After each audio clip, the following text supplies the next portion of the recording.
रंग रंगुनिया रंगी रंगला भंग पांडुरंग रंगातुनी रंग रंगुनिया रंगी रंगला भंग तूच माझी माऊली ग भक्ताची सावली तूच माझी माऊली तूच माझी माऊली ग भक्ताची सावली पावला पाऊली छंद लागला रे तुझा पांडुरंग रंगातुनी रंग रंगुनिया रंगी रंगला भंग पांडुरंग रंगातुनी रंग रंगुनिया रंगी रंगला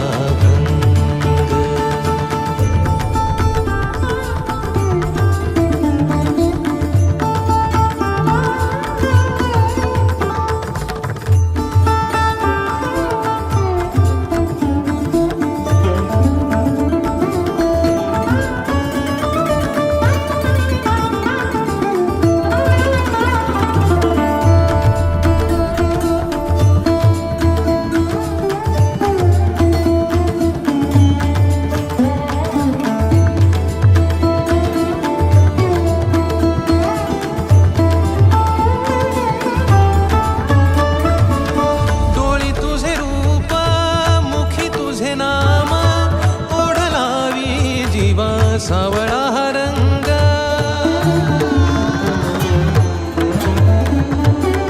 डोळी तुझे रूप मुखी तुझे नाम ओढ लावी जीवा सावळा हा रंग हा भिनला नाद रंगला अंतरंगी रंगला एकच रंग एकच रंग एकच रंग पांडुरंग रंगातुनी रंग रंगुनिया रंगी रंगला भंग पांडुरंग रंगातुनी रंग रंगुनिया रंगी रंगला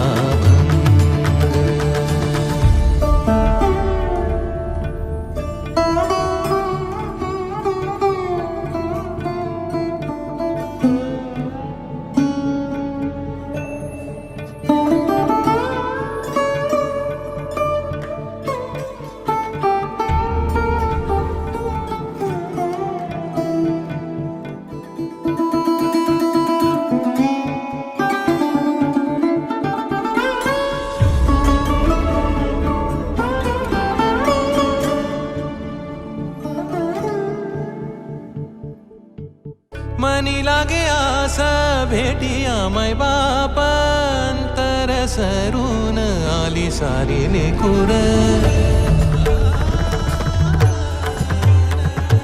मनी लागे आसा भेटिया मै बाप अंतर सरून आली सारी लेकुर भेद विरला भेद सजला अंतरंगी उरला एकच रंग एकच रंग एकच रंग पांडुरंग रंगातुनी रंग रंगुनिया रंगी रंगला भंग पांडुरंग रंगातुनी रंग रंगुनिया रंगी रंगला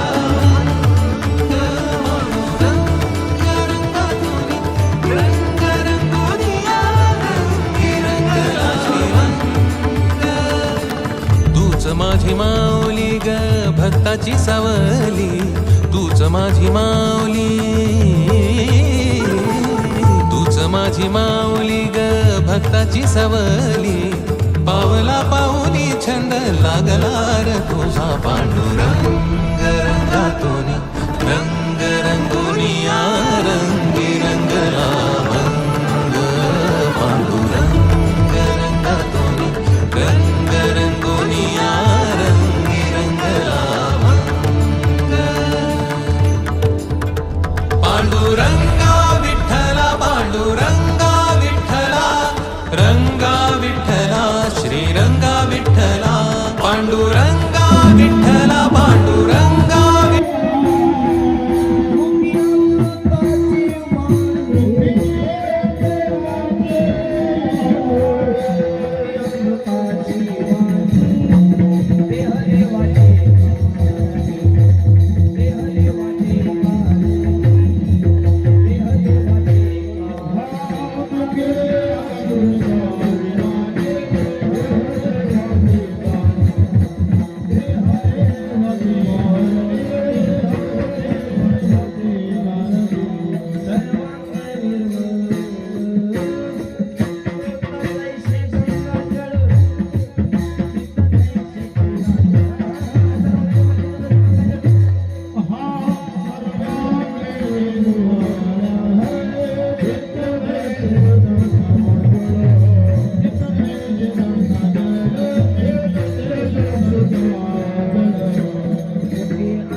चिंतनी सर्वांग निर्मळ चित्त जैशी गंगाजळ मुखी अमृताची वाणी देह देवाचे कारणे तुका मने जाती ताप दर्शने विश्रांती मुखी अमृताची वाणी देह देवाचे कारणे विडवलं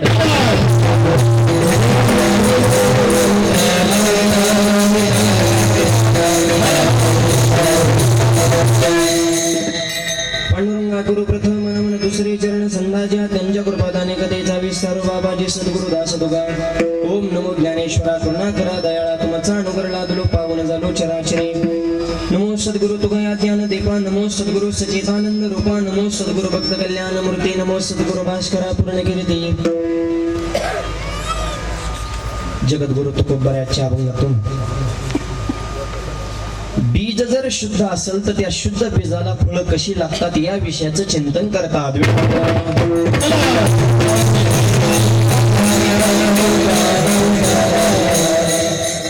आपल्या सर्वांचे एक आदरणीय व्यक्तिमत्व वैकुंठवासी संपतराव नामदेव गायकवाड बाबांचं हे 25वे पुण्यस्मरण त्यांचा समस्त गायकवाड परिवार आणि या परिवारानं आयोजित केलेला हा अन्नदानाचा ज्ञानदानाचा भव्य दिव्य सोहळा त्यांचे चिरंजीव माझे परमार्थस्मी आणि सगळ्या कुटुंबाला सोबत घेऊन ज्यांनी एक विशेष वैभव निर्माण केलेलं आहे असे सुनील दादा गायकवाड या सुनील दादांच्या विशेष अथक प्रयत्नातून परिश्रमातून हा सोहळा या ठिकाणी संपन्न होत आहे.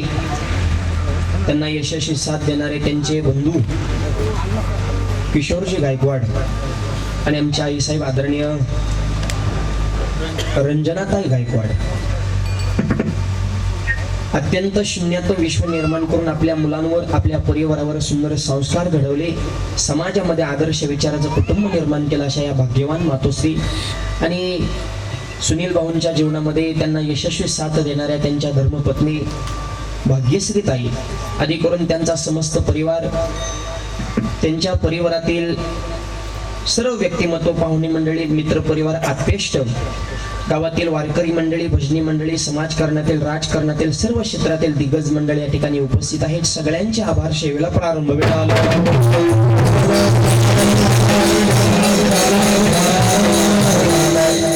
25 वर्ष झालं वडिलांची साथ त्यांना सुटलेली आहे परंतु अशा संकटावर मात करून सुद्धा अगदी लहानपणापासून आपल्या मुलावर सुंदर संस्कार त्या मातेने घडवले. या ठिकाणी आईने फक्त आईंची भूमिका बजावली नाही तर आईने वडिलांची सुद्धा भूमिका बजावलेली आहे. म्हणून या ठिकाणी मनावर वाटतं की धन्य माता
जागता. म्हणून आजचा अभंग याच कारणाने या ठिकाणी घेतला आहे की आई वडील सात्विक विचाराचे आहेत म्हणून चांगल्या विचाराची मुलं त्यांच्या पोटी जन्माला आहेत. शुद्ध बीजा पोटी फळे रसाळ गोमटी विडाला.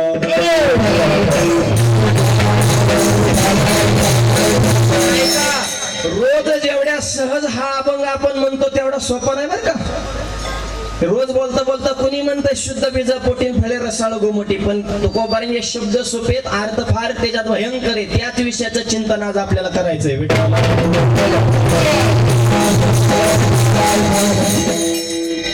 ज्ञानोबारांची ओळी आहे जे क्षेत्री जे पेरी जे ते वाचून आनंद उपजे पाहिजे त्याची देखील दर्पण आधारे आरशात बघाल तेच दिसतंय आणि जमिनीत पेराल तेच उगवतंय. त्याला आणखी सुक्षेत्री आणि उलटे बीज पेरले गोमटे. क्षेत्र चांगलं असेल आणि बीज चांगलं असेल. नुसतं बीज चांगलं असून मी जमत नाही, जमीन मी चांगली लागते. आणि जमीन चांगली असून जमत नाही, त्याला पाणी लागते, सगळं जुळून यावं लागतं. त्यावेळेस फळे रसाळ गोमटी.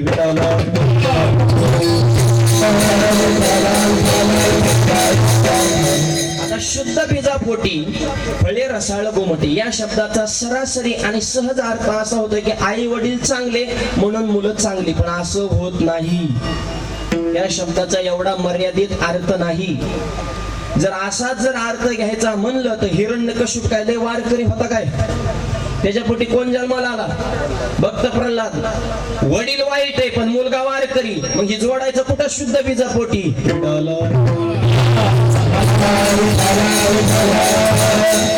तुमचा शब्द तुकोब मराया त्रिकालवादी सत्य आहे.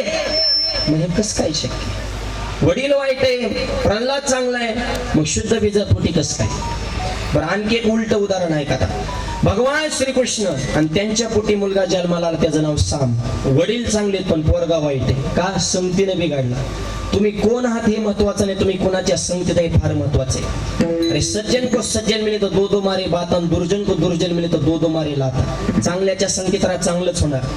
आकाशातून पडलेला पावसाचा पाण्याचा थेंब समुद्रात पडला खारट होतो, नदीत पडला गोड होतो, इस्त्यावर पडला नष्ट होतो, फुलात पडला दवबिंदू होतो, शिंपल्यात पडला मोती होतो.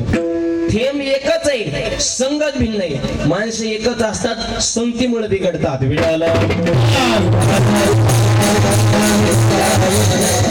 देवाचा मुलगा साम. आता देव तुझा बाप आहे म्हणले तो नीट राहावं ना.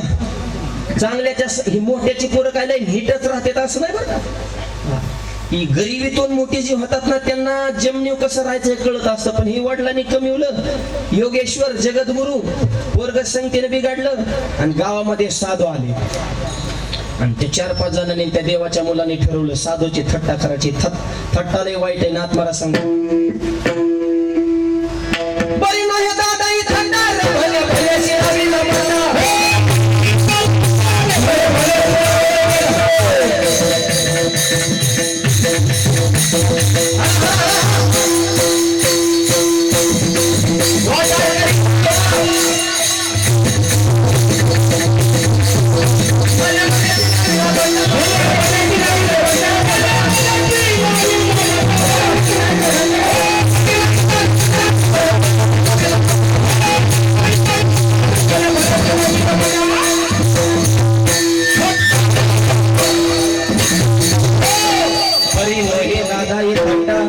भल्या भल्या शिलावीला बट्टा. हे थट्टा नाही वाईट आहे बर का. संतापाशी भाऊ असावी मर्यादा. संतापाशी मर्यादेने राहायचं. जमलं तर पूजा करा पण निंदा करू नका. का घडे तरी वंदीजे ते वाचून केवी निंदीजे. स्वयंवाच्या ज्ञानोबाऱ्या सांगतात का संत वृंद नमस्कारे जे. संतांना जमलं तर नमस्कार करा, जमलं तर पूजा करा. 2 गोष्टी नाही जमल्या गप मारा पण टीका करू नका. विठ्ठल निंदा तरी करू नका ना. साधूची थट्टा करायचं ठरवलं. देवाचा मुलगा साम दिसाय सुंदर होता. त्याला स्त्रीची कपडे घातले, साडी नेसवली, पोटाला चिंध्या बांधल्या. साधूच्या पुढे गेले म्हणजे सांगा महाराज मुलगा होईल का मुलगी? साधूची थट्टा. काय गरज आहे का मूर्खाच्या नादाला लागून आयुष्यात चुकीची पावलं उचलायची? देव तुझा बाप आहे मग नीट राहायचं ना. देवाचा मुलगा आहे पण बुद्धी कशी? दुर्बुद्धी ते मना कदा नुपजवणार. सांगा मुलगा होईल का मुलगी? खरं सांगतो मुलगा असू ना तर मुलगी असू भेदभाव करू नका. मुलीला जगू द्या मुलाच्या समान. वाचवा मुलीचा प्राण. मुलगीच आहे भारतीय संस्कृतीची शान. मुलगीच ठेवते आई बापाच्या कष्टाची जाण. म्हणून मुलीच्याच पोटी जन्माला देते श्रीकृष्ण भगवान.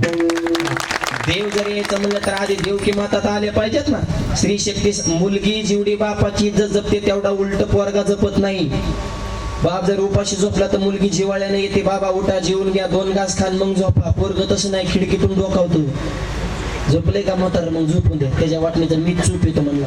खाण्यावर कसं ध्यान आहे तुझं? जरा बाप बी ध्यान दे नाही. अशी मुलं आहेत. मुलापेक्षा मुलगी बरी प्रकाश देते दोन्ही घरी. स्त्रीला कमी समजू नका. अहो त्या साधू महाराजांनी विचारलं मुलगा होईल का मुलगी. मला एक जणाने विचारलं होतं, 10,000 रुपये दिलं आणि मंडळीला घेऊन पाया पडायला. मला सांगा महाराज मुलगा होईल का मुलगी. आता मला जर कळत असतं तर मी इतकं फिरलो असतो.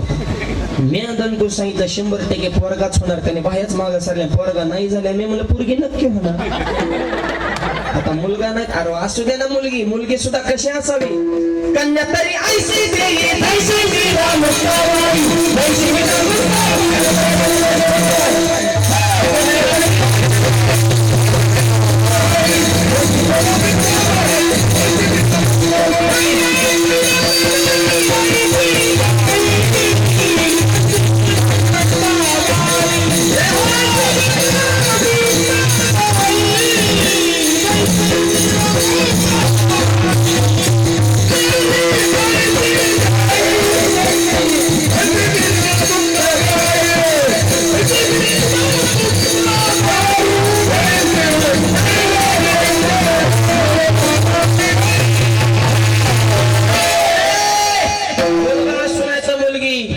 भेदभाव करू नका. सगळ्या क्षेत्रात स्त्री टॉपला आहेत सध्या.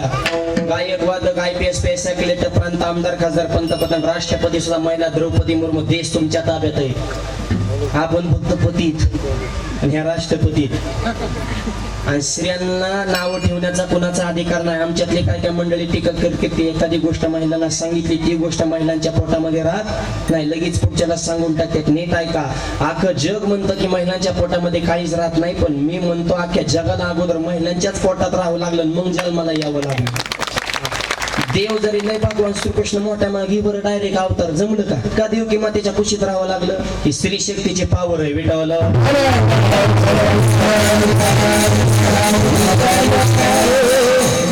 त्याच्यामुळे मुला मुलीमध्ये बोलायला लागलं थोडा आवाज कमी होतोय. पावर जरा मोकळा करा, जरा बेस नॉर्मल कमी बोलताना मॉनिटरचे द्या. आणि सांगा महाराज मुलगा होईल का मुलगी. देवाचा मुलगा साम. साधूला राग आला म्हणे जा मुलगा होणार नाही मुलगी होणार नाही म्हणे, ह्याला लोखंडाचं मुसळ होईल आणि हे मुसळ तुमच्या यादव कुळाचा नाश करेल. पूर्ण कथा मला सांगायचं नाही, माझा विषय आणि माझा मुद्दा वेगळा आहे. मुसळच झालं हे आपल्या कुळाचा नाश करून त्याचं कूट केलं, समुद्रात फेकलं, त्याच्यापासून लावाळे निर्माण झाले. ह्यांनी दारू हाणली, एकमेकात भांडण केली, त्याच लावाळ्याचे भांड केले, एकमेकाचा सत्यानाश करून टाकला. म्हणजे साधूंनी दिलेला शाप देवाच्या परिवाराला सुद्धा भोगावा लागला. आता पुढचं ऐका. भगवान श्रीकृष्ण वडील आहेत, ऐश्वर्य संपन्न तुमची द्वारका नगरी आहे. एक चुकीचं पाऊल आयुष्य बर्बाद करून गेलं. काय गरज होती का? मग भगवान श्रीकृष्ण इतके चांगले, पण त्यांच्या पोटी जन्म आलेला साम, त्याच्यामुळे यादव कुळाचा नाश झाला. मग चांगल्या बापाच्या पोटी असं पोरग जन्माला आलं. मग तो बऱ्या तुम्ही कस काय म्हणता शुद्ध बीजा पोटी. ही तुमचं न्यायचं कुठं विडवलं.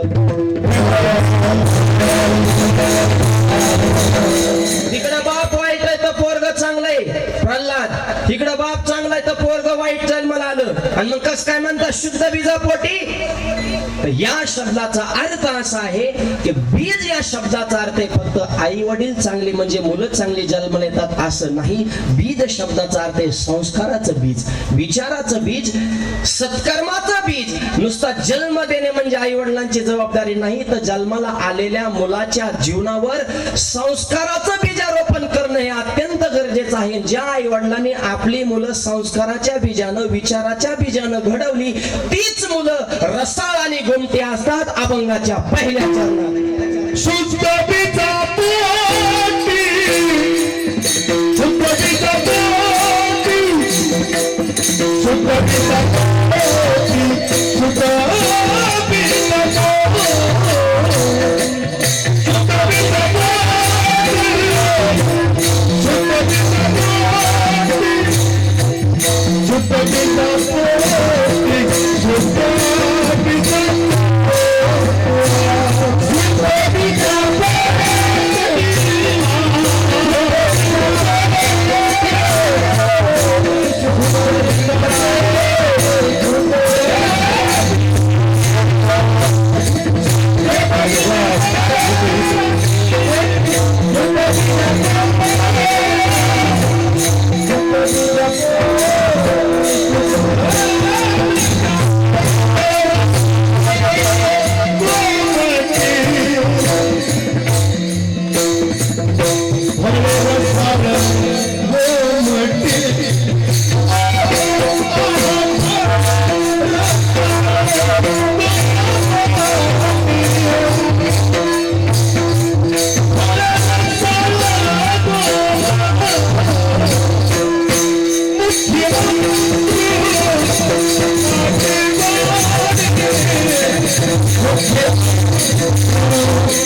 अभंगाच्या पहिल्या चरणामध्ये तुकोबाराय सांगतात, शुद्ध बीजा पोटी फळे रसाळ गोमटी. बीज या शब्दाचा अर्थ आहे संस्काराचं बीज, विचाराचं बीज. ज्या आई वडिलांनी आपल्या मुलांना दिलं त्याच ठिकाणी फळे रसाळ गोमटी आणि असे संस्कार घडवण्याचं काम आईनं वडिलांनी आपल्या परंपरेवर या मुलांवर केलेला आहे, परिवारावर केलेला आहे. आणि म्हणून त्यांच्या स्मृती प्रित्यर्थ एवढा सुंदर कार्यक्रम तुमच्या सुनील दादाने त्यांच्या बंधूंनी हा आयोजित केलेला आहे. तुम्हाला खरं सांगतो, सध्याच्या काळामध्ये गोटा मोडण्यासारखी माणसे असे कार्यक्रम करणारे पैशावाले भरपूर आहेत, पण त्यांना धर्म टिकवताच येतो असं नाही. 10व्याची पंचायत आहे काय कायच्या. कित्येक आपण घटना बघतोय सध्या जगामध्ये काय चाललंय. सत्य घडलेली घटना या पुणे परिसरामधल्या 2 महिन्यापूर्वी बातमी आली होती. बापाने जीव तोडून पोराला शिकवलं, पोरगा अमेरिकेत गेलं, ते शिकायला तिकडे गेलं. त्याने तिकडलीच मंडळी केली अमेरिकेची, नागरिकच झाला तिकडलं. इकडे मिस कॉल सुद्धा नाही. 2 पोरं झाली तरी बापाला माहित नाही. 7-8 वर्षांनी ते परत महागारी आलं इकडे भेटायला बापाला. म्हाताऱ्याने जेव्हा त्याचं बिराड बघितलं, म्हातारा जाग्यावर खचला, अरे मी केलं काय झालं काय, जाताना एकताना येताना चौघ इतकी प्रगती. अरे मिस कॉल तरी द्यायचा ना, तुम्ही काय तुला नाही म्हणलो असतो का. तुझ्या मान्याने तुझं आयुष्य जग, पण निदान सांगणं काय जबाबदारी बापायला कमी. खचलं म्हातारं. 7-8 दिवस ते पोरग राहिलं, परत अमेरिकेला निघून गेलं. वडील एक्सपायर झाले 2 महिन्यांनी. गावातल्या 4-5 जणांनी फोन केला, वडील गेले, त्यांचा विधी उरकायला या. त्यांनी फोनवर सांगितलं सुट्टी भेटत नाही आणि येण्याची सुद्धा माझी इच्छा नाही. तुम्हाला वाटत असेल मी माझ्या बापाचं शेवटचं दर्शन घ्यावं तर व्हिडिओ कॉल करा. व्हिडिओ कॉलच्या माध्यमातून मी बापाचं अंत दर्शन घेतो. पोराचे शब्द बापाविषयी. फोन करणारी फोनवर रडायला लागली, पण एक जरा आगाव होता. ते मला 10व्याला सगळं आम्ही करतो, पण टकलो कोणाचं करू. ते मला ज्याचं कीर्तन ठेवले त्याचं करा. पैसे पाहिजे तेवढं घ्या, पण मला काय डिस्टर्ब करू नका. हे अशी संत ते याला म्हणता येईल का फळे रसाळ गोमटी. ही करंटी, ही गोमटी नाही. विठ्ठल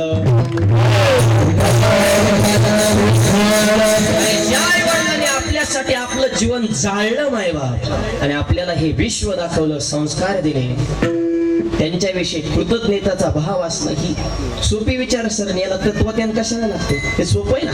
त्यांनी आपल्यासाठी एवढं केलंय. ज्या काळामध्ये अरे तुम्हाला चालता येत नव्हतं, तो तुमच्या चालण्याप्रमाणे तुमच्या आई चालते. अर्भकाचे साठी कोणते हाती धरले पाठी. त्याच अभंगामध्ये एक चरण आहे, बालकाचे चाली आणि बाळाच्या चालण्यानुसार आई चलते. नाही तर आईचं चलणं स्पीडने असते, पण लहान मुलगा चालला ना आई त्याच पद्धतीने चलते. त्याला खाऊ घालणं कित्येक संगोपन बालपणी. ज्या काळात त्या आईला तुमची खऱ्या आधाराची गरज असते, त्या काळात जर तुम्ही आई वडिलांना वृद्धाश्रमात पाठवत, धिक्कार आहे तुमच्या जीवनाचा. विठ्ठल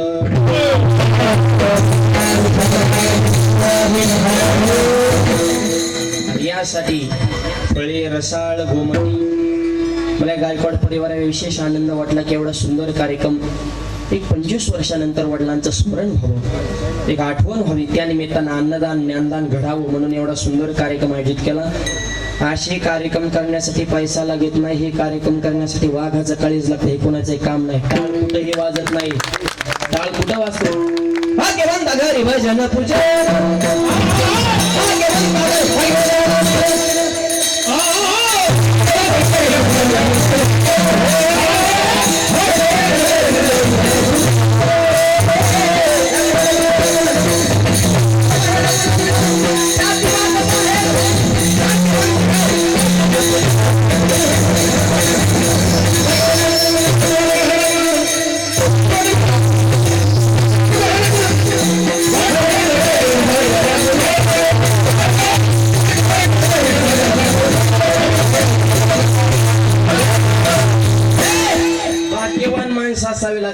वैष्णवा घरी सर्व काळ सदा जन झुलती टाळ.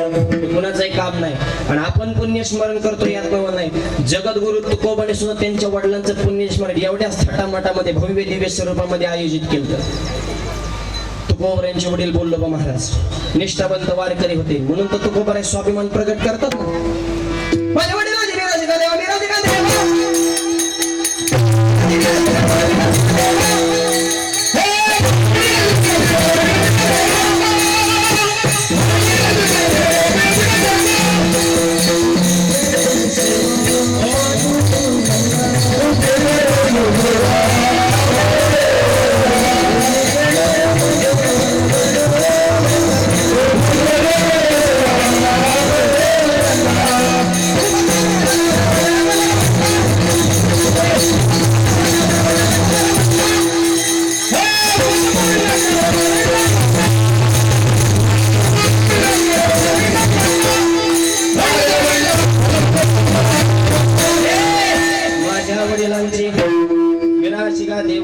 तुझी चरण सेवा पांडुरंगा, तुझ्या चरणाची सेवा करणं आमच्या वाडवडिलांची परंपरा आहे आणि त्यांचं पुण्यस्मरण अगदी 2-3 दिवसाचं समोर आहे.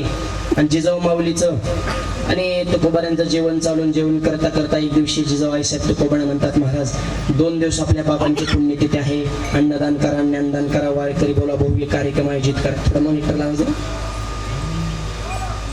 तुकोबारे म्हणजे काळजी करू नका, भव्य कार्यक्रम करू. सगळ्या मॉनिटर मध्ये त्या पुढच्या 3 असंच भव्य दिव्य कार्यक्रमाचं नियोजन केलं.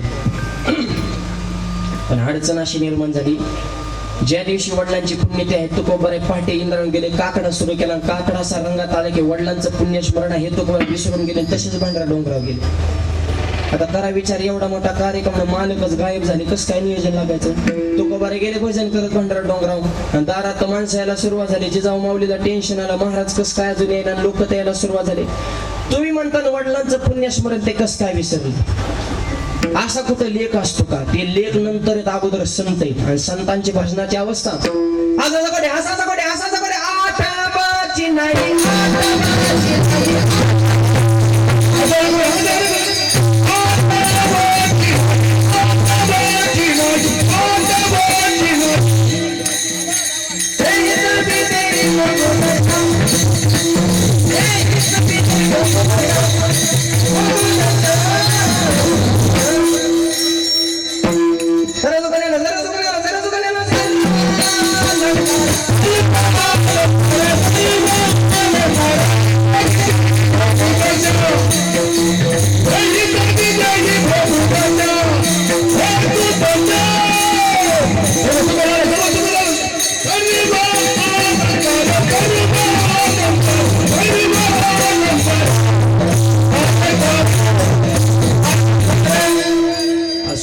कोटे आठवचे नाही देही जविदेही भोगोदशा देहावर उदास. आणि देहभान विसरून जर भजन घडत असेल तर समजायचं आता शिक आपलं परमार्थात ऍडमिशन पक्क झाले. जो वरी नाही निरसला देहभाव तो वरी अवघे संसारिक. देहभान विसरून भजन झालं. फक्त ऐशे जाना जे देही उदा. ज्ञानोबरांची गोळी बघा, मी माझी आठवण विसरले जयाची अंतकरण पारधा तो संन्यासी जाण निरंतर. संसारात गृहस्थाश्रमात राहून जर देहभान विसरून भजन करत असेल तर गृहस्थाश्रमात असून सुद्धा तो ओरिजिनल साधू खरा संन्यासी लग्न केला असेल तरी कधी मी माझी आठवण विसरले जयाचे अंतकरण ही अवस्था ज्ञानोबा सांगतात. तशी तुकोबारांची अवस्था गेले भांडारा डोंगराव. जिजाऊ माऊलीला काळजी वाटू लागली, आता कार्यक्रम कसा पार पडायचा. पांडुरंगानं प्रसंग बघितला आणि देवाने विठेवर उडी टाकली. तुकोबारांचं रूप धारण केलं, देवनगरीत प्रवेश केला. देवच तुकोबाराय झाले, देवनगरीत प्रवेश केला. गाडी गावात शिरली की पारावल्या मंडळींचं डोळं फिरायला लागले. हे पारावले नमुनेले आगाव असतात बरं का. चौकातले टपरीले गावचा सेंटर जिथं असेल तिथं जी टोळी असते ना हे गावात धिंगाणा करायसाठीच बसलेली असते. त्यांना काहीच गावचं घेणं देणं, फक्त राडा धिंगाणा आणि काड्या करणे ह्याच्यासाठीच त्यांचा जन्मसिद्ध हक्क असतो. तो फक्त चर्चा, ह्याचं असं झालं त्याचा अर्थ तुझं बघ ना, तो लोकांची चर्चा करतो. तुझी चर्चा लोकांनी करावी असं काहीतरी आयुष्यात कमवा. स्वतः कधी चांगलं करणाऱ्यांना कधी शाबासकी नाही. एखादा वारकरी झाला की लगेच त्याला भेट उचलून म्हणणार आता काय गंधन दुकान हरिपाटन काकडा ना आधी लय पिऊन वाकडा होत होता ना आता लागला का काकडा करायला. ते म्हणतो नसते का तिथं बरं झालं असतं बघ. पहिलं पियत होतं मला कोण बोलत नव्हतं कारण बोललं की हानीत होतो. आता पियता यायना हानता यायना. आता सहन करणे लोकांचा लोड घ्यायचा नाही. तुम्हाला खरं लोक नावं ठेवण्यासाठीच असतील. आपण शब्दातून उत्तर द्यायचं नाही आपण कृतीतून उत्तर द्यायचं कामातून. त्यांच्या तोंडाला लागायचं नाही बरळणाऱ्यांना बरवून द्यायचं विडवलं.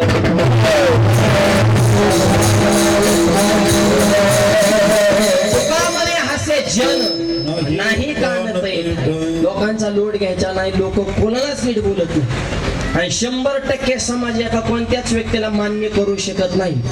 तुम्ही किती गावासाठी कारण का अख्खं गाव एका कोणत्याच माणसाला मानू शकत नाही आणि 100% नाही मला मानाव अशी शहाण्या माणसाने कधी अपेक्षा धरायची नाही. काय करायचं 100%ला 51% सरकार येते. 51% मतदान पडले की सरकार हासिल करता येत असतं. काही सत्तेत असणाऱ्यांनी बी शायनिंग हाणायचं ना आम्ही लई सत्तेत लई लोक आमच्या बाजूला आणि विरोधातल्याने बी खायचं नाही. लईच लोक विरोधात गेली का 1-2% खेळ असतो फक्त फिरवाय आली पाहिजे. त्याच्यामुळं लय मानी त्यात ना हे भ्रमात राहायचंच नाही. जी आम्हाला कीर्तन झाल्या वा म्हणतात तीच माग म्हणतात काय खरंय अशी बी असं आपल्याला बी गावात बघा ना सकाळी सकाळी राम राम तुमच्यासारखा काय माणूस आहे का गावचा विकास फक्त तुमच्यामुळे तुमच्याशिवाय गत्यंतर नाही फक्त तुम्हीच. आणि पुढे गेला की ह्यानी तर खरं गावचं वाटोळ केलं फक्त तोंडावर बोलता येत नाही. म्हणजे किती बदल आहे. अरे सरडा येणाकारण बदनाम केला ना तुम्ही. सरड्याला सुद्धा रंग बदलायला वेळ लागतो पण त्याच्यापेक्षा फास्ट रंग बदलायचं काम जातीवंत माणूस करू शकतो.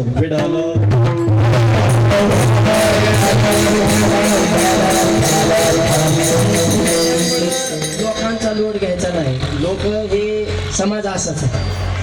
परवा मी सकाळी सकाळी कीर्तनाने मला चौकात यायचं भेटलं जे हरी म्हणलं जे हरी ते मला माऊली कुठे आज खेळ लोक आमचा खेळ आहे का काय काय सहजच बोलतात. पण म्हणलं खेळ आहे पण कोणता खेळ मांडगेला वाळवंटे गाई नाचती वैष्णव बाई रे रोधाभिमान गेले पावटणी एक एका लागतील पाय रे. वारकऱ्यांचा खेळचे पण समाज बोलणारे हे वेगळ्या अँगलने बोलत असतात. त्याच्यामुळं समाजाची चिंता करायची नाही. विडवलं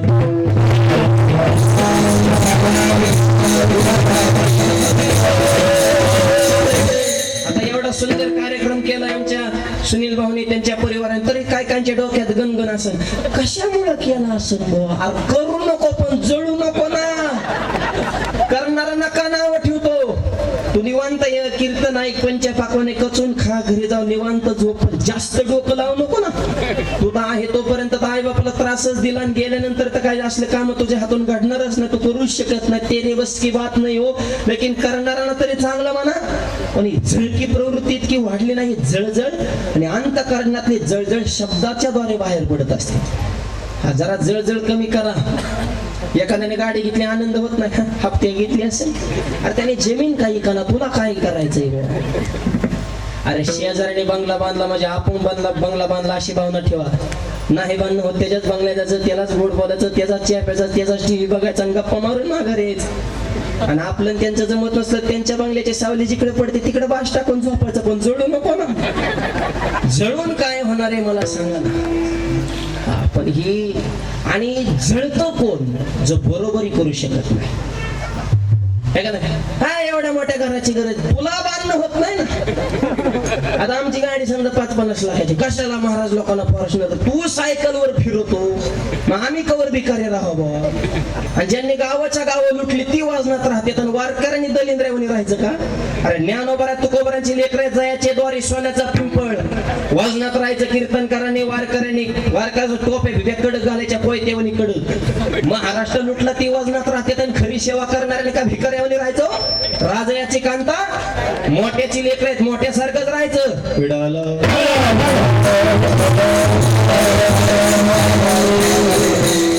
उत्तर प्रदेशचा एखादा इकडं कीर्तन कथा करा आला तर 5-5 कोट घेऊन जातोय 7 दिवसाची कथेला. कीर्तन करायला 5-50 दिलं की कण त्यात एवढं कशाला. पर्सनल नाही महाराज लोक हेलिकॉप्टर मधून आली पाहिजेत भविष्यात. विडवलं आपला विजय कवर दलिंद्रावणी राहायचं आयुष्य गेलं नाही ह्याच्यातच. पण ही बरोबरी करू शकत नाहीत म्हणून जळजळ. याला खरं बंगला बांधणं होता ते म्हणतो एवढ्या बंगल्याची काय गरज बस डोकं लावू नको. करतो. आणि ही जळजळ जवळच्यांना होत असते. आणि जे मोठा ना मोठा कधी जळत त्याला माहित असतं, त्याला काय घेणं नसतं. आहे ना, त्याला माहिती नाही कमवायला नाही करायला जीवनाचा आनंद कशात आहे. पण ही ती मेंटॅलिटीचा विषय माझा. आणि जळका रोग इतका वाढलाय इकडे आलाय सगळीकडेच आहे ते बोल. त्याचे लक्षणं सांगा. जळक्या रोगाची पोटात दुखणे, मळमळ होणे, करमत नसणे, डोकं जड होणे, दुसऱ्याची प्रगती बघून पोटात गोळा उठणे, जळक्या रोगाची लक्षणे येतात. लक्षणे सांगितलं, औषध बी सांगावं लागेल ना. ह्याचं औषध महाराष्ट्रात एकाच गावात भेटते, कधी गेले तर घेऊन या. 500 रुपयाच्या आसपास औषधाची किंमत आहे, काय लई किंमत नाही. त्या गावचं नाव आहे देहू, डॉक्टरचं नाव आहे तुकोबरायण, औषधाचं नाव आहे गाथा. गाथा हे रामबाण औषध आहे. त्याच्यात अनेक प्रकार आहेत. काय इंजेक्शन आहेत, काय गोळ्यात, काय स्लॅन आहेत, काय मलम आहेत. एकच इंजेक्शन सांगतो जळक्या रोगाला, तुका म्हणे चित्त करारे निर्मळ, येऊनी गोपाळ राय ते चित्त निर्मळ ठेवा. भगवंत त्या ठिकाणी आल्या शरणार नाही, म्हणजे जळजळ होणार नाही. विठ्ठल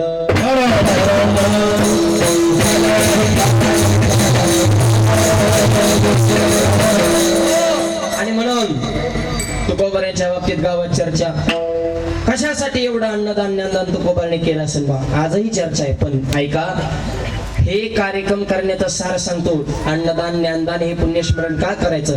हा सोहळा पाहण्यासाठी वैकुंठवासी संपत दादा हे लोकात नाही, पण 25 वर्षानंतर सुद्धा हा सोहळा ते स्वर्ग लोकातून पाहतायत. आणि आपल्या मुलांनी, आपल्या परिवाराने माझ्या 25 वर्षानंतर माझं केलेलं स्मरण, त्या निमित्तानं अन्नदान ज्ञानदान हा भव्य कीर्तनाचा सोहळा पाहून ते स्वर्गातून सुद्धा आशीर्वाद दिल्याशिवाय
कार्यक्रमाचा सार म्हणजे हे तुकोबारांचं प्रमाण आहे का? तुका म्हणे पितृ आशीर्वाद देते, कल्याण चेते व्हावे कुळा. हा सोहळा पाहून स्वर्गातले पूर्व सुद्धा या परिवाराला उत्तम प्रकारे आशीर्वाद दिल्याशिवाय राहणार नाही. त्यांच्या आशीर्वादाची ताकद कल्याण चेते या संपूर्ण कुळाचं कल्याण होईल. अगोदरच झालेले आणखी होणार. पूर्वजांच्या आशीर्वाद ते सामर्थ्य विडावलं.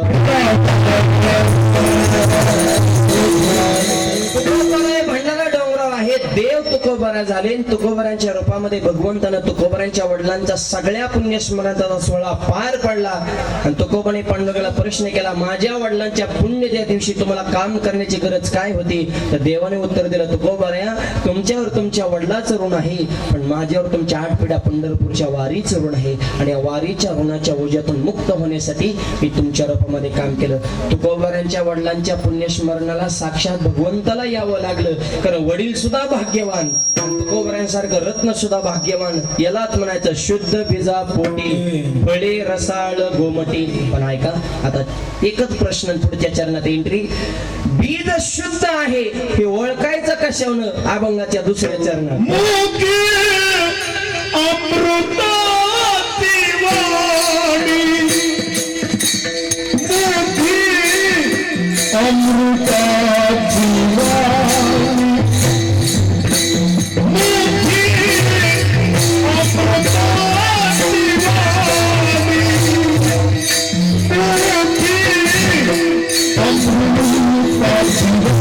वाणी.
त्या शुद्ध बीजाला आलेली फळं रसाळ आणि गुमटे आहेत. हे कोणत्या लक्षणानं ओळखायचं महाराज? हे दुसऱ्या चरणात लक्षण सांगितलं. ओके अमृताचे वाणी देह देवाचे कारणी. त्यांची वाणी ही अमृतासारखी असते आणि त्यांचा देह देवासाठी व्यथित होत असतो. मुखे अमृताची वाणी. आता काय अमृताची वाणी राहिली का हो? नाही नाही, आता विष. आणि एक वेळ विष सुद्धा परवडलं, पण हे जे शब्द नाही परवडले. विषापेक्षा घातक बोलणारे माणसं तो समाजात. अहो भाऊ, किती एखाद्याला जर पाहुणे आले समजा चुलत भावाला वगैरे असं बघायला, जर एखाद्या माणसाला फोन केला पुढच्या पाहुण्याने विचारायला कसंही हो, तो म्हणतो त्याला इतकं खून बोलतो की पुढच्याला पोटल पडून जातं. ह्याच्या त्याला म्हणण्यामध्ये काय आहे बघा बघ कसं आहे, पण त्याला तर शनिवारी गुरु येतो म्हणते. मोडलं ना एका वाक्यात लग्न. ही आपली वाणी यार चांगलं नका करू, पण गप तरी मरून पडा ना. हरी बोला नाही तरी आ बोला, व्यर्थ गलबला करू नका. एक तर बोलायचं असं होतं हरीचं बोला, नाही तर आ बोला म्हणजे तोंड शिवून टाका. पण व्यर्थ गलबला म्हणजे मोकार कालवा करू नका. आणि सध्या मोकार बोलणाऱ्यांची इतकी संख्या वाढली, नावच काढू नका. मोठ्या माणसाच्या घरी जेवायला गेलो आणि ते मालक जे होता ते मालकीनला सारखा दम टाकायचा. वाढ महाराजाला भाजी, वाढ भात, वाढ चपाती. मालकीन म्हणली खाऊन दे ना सुखानी, का दम टाका ग बस, तुला काय कळतंय वाढ. त्यांना काय असलं दुसरीकडे खायला मिळतंय का? तू आम्हाला भिकारी समजला का काय? म्हणजे वाणी का काय? वाणी आहे अरे असं वाणी असते का? सहजच बोल द्या तो. काही माणसं बोलून विचारात पडतात, काही माणसं बोलण्याच्या अगोदर 100 वेळा विचार करते. बोलून विचारात पडण्यापेक्षा बोलण्याच्या अगोदर 100 वेळा माणसाने विचार केला पाहिजे. विडाल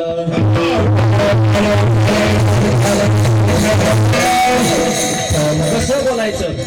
ज्ञानोबा सांगतात, साच आणि मवाळ, मितुले आणि रसाळ, शब्द जैसे कल्लोळ, अमृताचे. साच बोला, सत्य बोला, मवाळ बोला, गोड बोला. लोकांना वाटावं की यांनी बोलत राहावं, आम्ही ऐकत राहावं. मितल्या बोली बोलीजे, मितल्या पावली चालीजे, मोजकं बोलावं.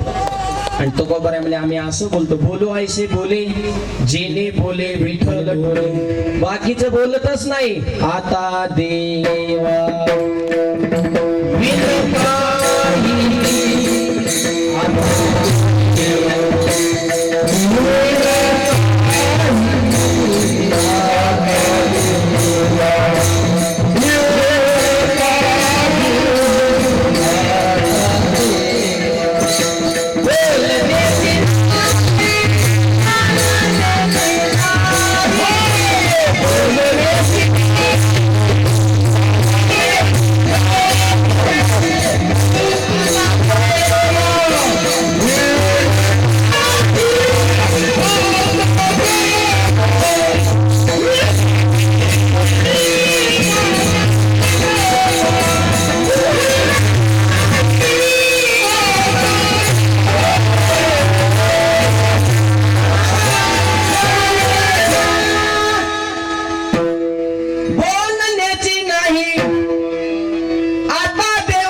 काही देवाचं बोलतो. चांगलं बोलणं असावं. समाज जिंकता येतो तो सुद्धा बोलण्यामुळं, आणि समाज तुटतो आपल्यापासून तो सुद्धा बोलण्यामुळं. एक दिवशी दाताने मिटिंगीतनी जीबीला दम टाकला. हम 32 तुम अकेले माय. आम्ही 32 येतो एकटी नीटराची. जीभ म्हणली शायनिंग करू नका, तुम 32 हम अकेले माय, लेकिन एक बार तिली चली ती 32 भी गिर जाय. हा, मी जर एखाद्याला वाकडं बोलले तर लोक काय म्हणतात, तुझा दातच पाडील. म्हणजे बोलती जीभ पडतात काय दात. तेव्हापासून दात म्हणलं कोणाच्या नादी लागा, पण जिबीला सांभाळा. हे बोलणं माणसाचं चांगलं असं. मुखी अमृताची वाणी. आणि सांगू, अमृताची वाणी ज्ञानोबरांची ज्ञानेश्वरी म्हणजे साक्षात मुखी अमृताची वाणी. कालचा पेपर आज कोणी वाचत नाही. एकदा वाचलेली कादंबरी माणूस परत हातात घेत नाही. 725 वर्ष झालं ज्ञानोबरा ज्ञानेश्वरी लिहून. अजूनही घराघरामध्ये, मनामनामध्ये, गावागावामध्ये ज्ञानेश्वरी आहेत. यालाच म्हणायचं मुखी अमृताची वाणी. 400 वर्षाचा गाथा अजूनही जशाच तसा किंमत वाढली शब्दाची, पण कमी नाही. का? मुखी अमृताची वाणी अमृताची असाय. लोकांना वाटावं यांनी बोलत राहावं, आम्ही ऐकत राहावं. ठीक आहे, हे झालं वाचेच. शरीराचं काय? देह देवाचे. त्यांचा देह देवा करत असतो. याचा अर्थ देह कष्ट वेती.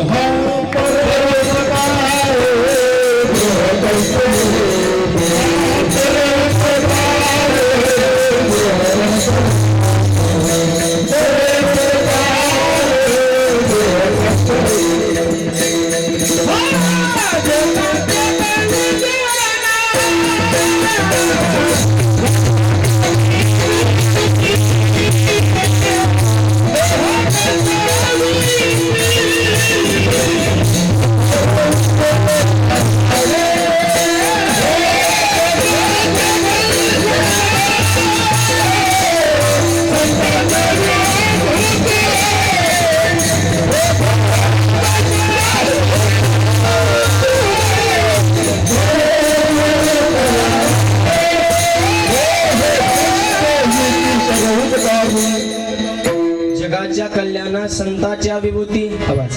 देह कष्टवेती परोपकारी. संताने आपला देह, देह देवाचे कारणी, देह समाजाच्या कारणी. देह कष्टवेती परोपकारी, त्यांचा देह. आणि आपल्या देहाची समाजालाही काहीतरी देणगी मिळावी हो. सगळं आपल्यासाठीच नसतं, समाजाचा पण काहीतरी देणं लागतो. देशासाठी, धर्मासाठी माणसानं नेहमी उदार मतानं जीवन जगलं पाहिजे. देह देवाचे कारणी. पण आणखी एक स्वाभिमान वाटतो आर्मीतल्या जवानांसाठी, कारण देह देशाचे कारणी. त्यांनी त्यांचा देह देशासाठी अर्पण केलेला आहे. बाकीच्या सगळ्या नोकऱ्या जगण्यासाठी आहेत, आर्मीतली नोकरी मरण्यासाठी आहे. आणखी ते त्याग आहे त्यांच्या जीवनामध्ये. आर्मीतले जवान उभे आहेत म्हणून आपण बसतोय, ते जागीत म्हणून आपण झोपतोय, रात्रीच्या डोळ्यामध्ये तेल घालून भारत मातेच्या सीमा त्यांनी शाबूत ठेवल्यात म्हणून इकडे कीर्तन सुळे सप्ते करतो. आर्मीतल्या जवानांसाठी आता जोरदार टाळ्या वाजवा सगळ्यांनी.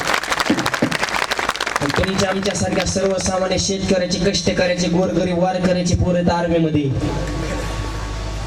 आर्मीत काय मोठ्याचे लेकर आहेत का? एका तरी आमदाराचा वर्ग आहे का आर्मीत? नाही. खासदाराचा नाही, मंत्र्याचा नाही. तुमचे काय फक्त मुंडे मुरगळायला का लोकांची? तुम्ही तर भाषणात बोंबालता आम्हाला समाज सेवा, देश सेवा करायची. मग आमची लेकर करत्याची कोणती सेवा आहे? माल तुम्ही दाबायचं, गोळ्या आम्ही खायच्या का? लय समाज सेवा करायचं, पाठवणं तुझं पोरग आर्मीत आहे का? धमक. सर्वसामान्य माणसं देश घडवत असतात आणि मोठी माणसं देश बुडवत असतात. विठ्ठल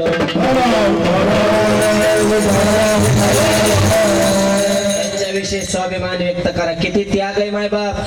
ते ऑपरेशन सिंदूर झालं, त्या खांद्या जळगावता जेवण होतं, त्याचं लग्न झालं दुपारी 12:30 वाजता, संध्याकाळी 5 वाजता फोन आला, ऑपरेशन सिंदूर आहे, सीमेवर हजर राहा. धर्मपत्नीचा त्याग केला, 5 तास झालं होतं फक्त लग्न होऊन.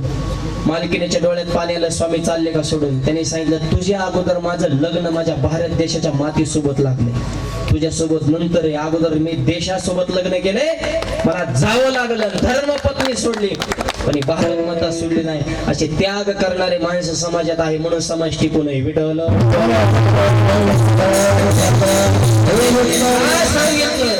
देह देशाचे कारणी, त्यांनी त्यांचा देह दिल दिया है, जान भी देंगे, हे वतन तेरे लिए. देह देशाचे कारणी. तसा संतांचा देह सुद्धा देह कष्टविती, परोपकारी किंवा देह देवाचे कारणी. ठीक आहे. वाचेनं गोड बोलणं हे वाचेचं तप झालं. देह देश देवा करता हे शारीरिक तप झालं. पण मानसिक तपाचं काय? सर्वांग निर्माण, सर्वांग निर्माण.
मात्याआड गेलेली तुमची आई वडील परत दिसणार नाही आहे, तोपर्यंत त्यांची सेवा करा.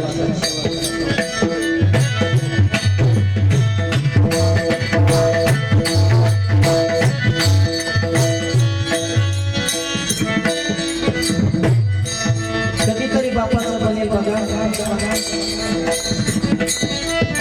स्वतःच्या बनेला एक छिद्र पडलं तर माणूस नवीन, बापाच्या बनेला 25 छिद्र आहे. चप्पल तुटली तर फाडक्याला बांधली. स्वतःच मन मारून तो जपून तुमच्यासाठी विश्व निर्माण करतो, त्याला बाप म्हणतात. दुधाचे 2 थेंब तयार करण्यासाठी आईनं रक्ताचे 5 थेंब जाळे. 4 वर्ष जाईचं दूध प्याला, त्या दुधाचे जरा जाण ठेवा.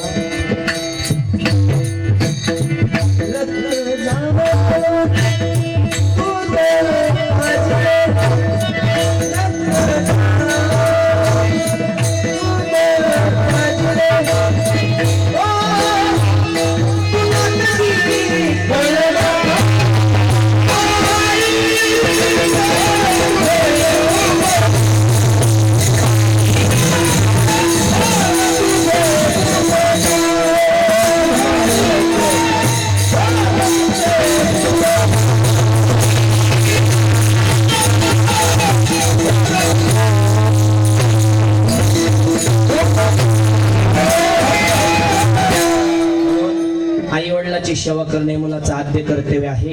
आणि आई वडिलाची सेवा करणं परम धर्म समजा. काय अपेक्षा थकलेले आहे, थकलेले बाप आहे, दारात बसले, तुम्ही बाहेरून आले, आई जेवली का ग बाबा, तुमची तब्येत ठीक आहे का, 2 शब्द प्रेमानं गोड बोल. आया का गावात सांगते माझा दादा मला म्हणतो तुझ्या तब्येतीची काही काळजी घे. छोट्या छोट्या गोष्टीमध्ये त्यांचा आनंद सामावलेला आहे. म्हातारपणामध्ये थकलेल्या आई बापांना औषधाची गरज नाही, तुमच्या आधाराची गरज आहे. तुमचे गोड शब्द हे त्यांच्यासाठी सगळ्यात मोठं औषध आहे. हे जाणा, आम्ही सांगावं तुम्ही ऐकावं, तुम्ही एवढे बुद्धून आहेत, बाकी सगळं तुम्हाला कळतं, चांगलं वागायचंच कळत नाही का. वृद्धाश्रम निर्माण होणं हे महाराष्ट्राची प्रगती नाही, हे महाराष्ट्राची अधोगती. आई वडील जर आपण समजू शकत नसेल तर समाजन ही बाकीच्या सेवा तर लई आमच्या राहिल्या. म्हणून आई वडिलाची सेवा करा. आणि असे कार्यक्रम का करायचे, गेलेली माणसं परत येणार नाहीत, ते देहानं गेले दिगंबरेश्वर विभूती. कीर्तीच्या रूपानं, संस्काराच्या रूपानं, विचाराच्या रूपानं आजही ते आपल्यामध्ये आहेत. राहिल्या त्या कीर्ती देहानं दिसणार नाहीत, पण त्यांच्या पुण्यस्मरणाच्या निमित्तानं हे जी 16 या परिवारानं आयोजित केला, ज्यांना आई वडील आहेत त्यांनी तरी निस्वार्थ भावने इथून पुढच्या कालावधीमध्ये आई वडिलाची सेवा करावी यासाठी धर्ममंडप आहे. आणि जुनी माणसं कष्टातून 25 वर्ष झाली. आमच्या आईंचं हे विशेष म्हणावं लागेल की पतिदेव नसताना सुद्धा मुलांवर संस्कार करून, शिक्षणामध्ये सगळ्या गोष्टीमध्ये मुलांना परिपक्व करून आज एवढा वैभव आमच्या सुनील भाऊने निर्माण केलं. स्वतःचे 4-5 कंपन्या आहेत त्यांच्या, सॉफ्टवेअर असतील, विविध क्षेत्रामध्ये, त्या क्षेत्रामध्ये त्यांचं विशेष वजन आहे. आणि जवळपास 100-150 माणसाचा स्टाफ आहे. आणि एवढा मोठा माणूस, तुम्हाला खरंच सांगतो काय असतं, एक माणूस मोठा झाला ना ते अख्खं कुटुंब मोठं होत असतं. त्याची भावकीला सुद्धा, परिसराला सुद्धा, गावाला, घरातल्या कुटुंबाला स्वाभिमान वाटतो, तो आमचा आहे. एक माणूस मोठा झाला त्या कुटुंबाची समाजात किंमत वाढत असते. आणि एकच असू द्या तर त्या एकामुळं परिसर, भाऊबंदकी असेल, परिसर असेल, ते कुटुंब असेल, समाजकारणामध्ये सगळ्या क्षेत्रामध्ये त्या परिसरामध्ये त्या कुटुंबाचं वजन वाढत असतं. आणि विशेष साहेबांचं आल्यापासून मी पाहिलं की एवढं असून सुद्धा पाय जमिनीवर आहे. झाडं किती उंच जातं पण आपली मुळं जमिनीला घट्ट रोवून ठेवतं.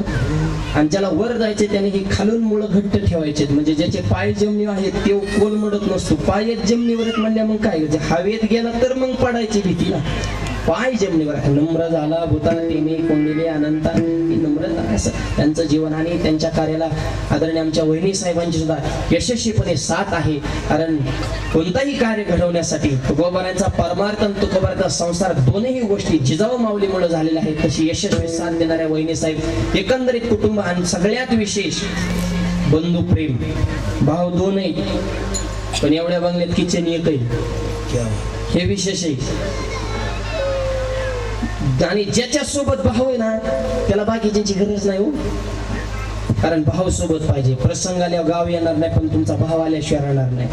मरताने सुद्धा रावण रडला आणि त्याने सांगितलं प्रभू रामचंद्राला, तुम्ही काय जिंकले आणि मी का हारलो याचं एकच कारण आहे, बिभीषण माझा सक्का होता पण माझ्या सोबत नव्हता, लक्ष्मण तुमचा सावत्र आहे पण अखंड तुमच्या सोबत आहे, म्हणून तुम्ही जिंकला आणि मी हारलो. एकच कारण, माझ्या सोबत माझा भाऊ.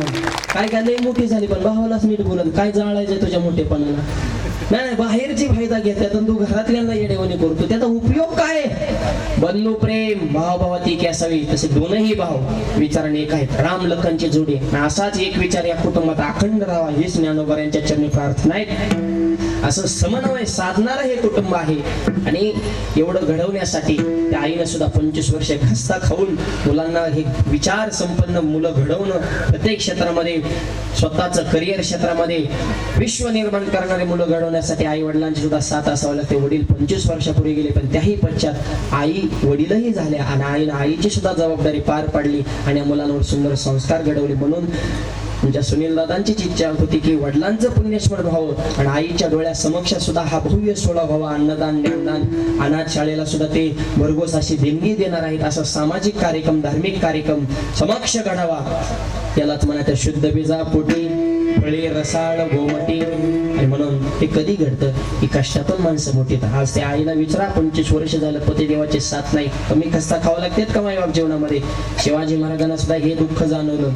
आज सुद्धा साहेबांना कधीतरी असं वाटत असेल की सगळं आहे पण वडील नसल्याचं दुःख आहे. पण जरी साहेब तुम्हाला सांगतो वडील देहानं नसतील पण आज याच मंडपाच्या कोणत्या तरी कोपऱ्यामध्ये ते बसलेले असतील आणि त्यांचा हा सोहळा, तुमचं हे वैभव ते निश्चित पाहतील आणि तुम्हाला आशीर्वाद दिल्या शरणाला. काय बापाचा ह्याच्यापेक्षा दुसरा दुसरा आनंद असतो. बाप करी जोडी लेकुराचे उडी आपुली पुरवंडी वाळवणी. मुलासाठीच बाप कमवत असतो. जेवढं कमवलं तेवढं दान देऊन टाकतात. एकाएकी केला निराशेचा धनीकडे वागवणी वार खांदी. म्हणून शिवाजी महाराज राजे झाले पण हसले नाहीत. आईच्या खुशीमध्ये जाऊन रडले. आईने विचारलं, शिवबा तू छत्रपती झाला तरी का रडतो? शिवाजी महाराज सांगितलं, आई तुझ्या स्वप्नातलं मी स्वराज्य निर्माण केलं ग. माझ्या तानाजीनं बाजीनं प्राणपणा लावून हे हिंदवी स्वराज्य निर्माण केलं. पण एवढा मोठा सोहळा रायगड किल्ल्यावर पार पडला. हा सोहळा पाहण्यासाठी तुझ्या कंपाळाचं कुंकू माझे वडील असते तर त्यांना किती आनंद झाला असता. महाराष्ट्राचा राजा होता पण बाप नसल्याची सल कायम हृदयाला टोचत राहिली. तसं आज या परिवाराकडे सर्वस्व आहे पण हे वैभव पाहण्यासाठी वडील नाहीत. हे दुःख आहे पण या दुःखावरही मात करण्यासाठी आईमध्येच ते वडील पाहतात. हा एक विशेष आनंद आहे. म्हणून आईच्या समक्ष आईची निस्वार्थ भावनेने सेवा करतायत आणि ही कष्टातून होत असतं. देव फुकट कुणालाही देत नाही. बऱ्याच लोकांच्या डोक्यात गणगणे तीच माणसं मोठी का? तुझा वेळ चर्चा करण्यात चाललाय आणि मोठ्या माणसाचा वेळ काम करण्यात चाललाय. एवढाच फरक आहे, बाकी काहीच नाही. कष्टाशिवाय माणूस मोठा होऊ शकत नाही. म्हणून आपल्या बाराकडे सुरुवातच कपच नाही. क ख ग ग. क म्हणजे कष्ट करा, क म्हणजे काम करा, क म्हणजे कर्तव्य करा. हे सांगण्यासाठी कै. आधी काम करा मग खा. ख. बाराकडे नीट आहे का बरं का? कष्ट करा क मग खा म्हणून ख. पण मोठं व्हायचं असेल तर गर्व येऊन देऊ नका. ग क ख ग. आणि गर्व झाला की 100% घसरतय. घ घसरगुंडी.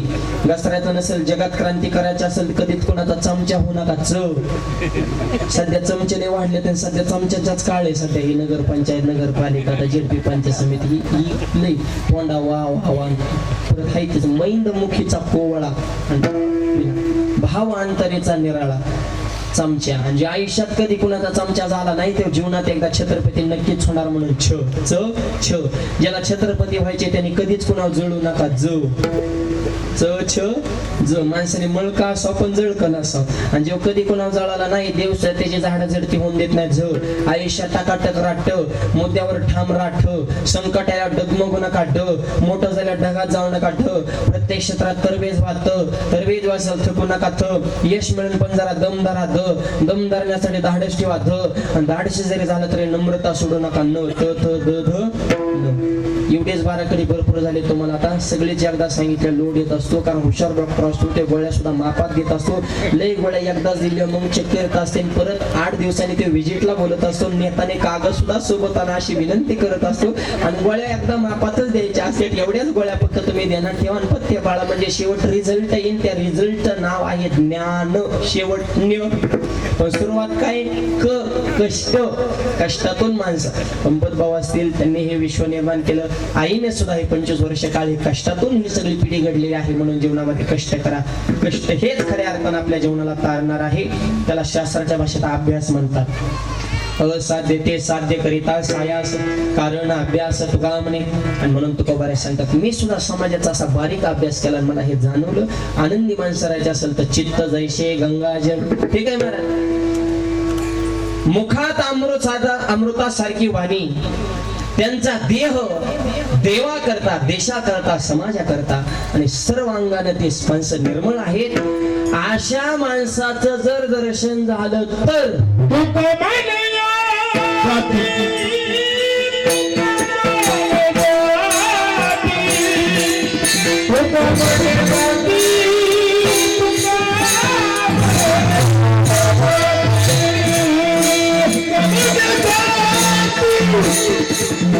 Come on,